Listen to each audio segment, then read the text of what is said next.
Assalamualaikum dan salam sejahtera semua. Hai, nama saya Mohamad Afif Faqih. Saya dari Sekolah Kebangsaan Tandewa Sakti, Perak.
Oh ya kawan-kawan, pernahkah kamu mendengar berkenaan mikroorganisma?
Untuk pengetahuan semua, mikroskop mempunyai lensa yang boleh dilaras. Sedikit info berkenaan dengan mikroskop ini.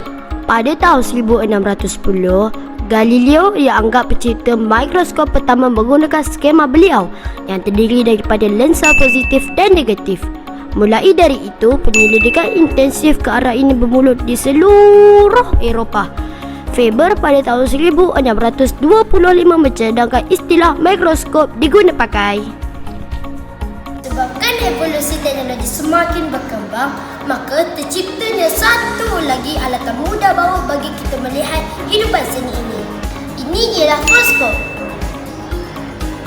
Inovasi penciptaan ini membolehkan kita melihat mikroorganisma bertumbuh dan bergerak walau di mana saja kita berada. Wow, menarik kan? Jom sama-sama kita lihat gambar ini. Wow, menarik kan kawan-kawan? Kesimpulannya, teknologi sememangnya relevan dalam mendalami ilmu berkaitan penemuan ilmu-ilmu sains. Sampai di sini sahaja. Assalamualaikum dan sampai berjumpa lagi. Bye!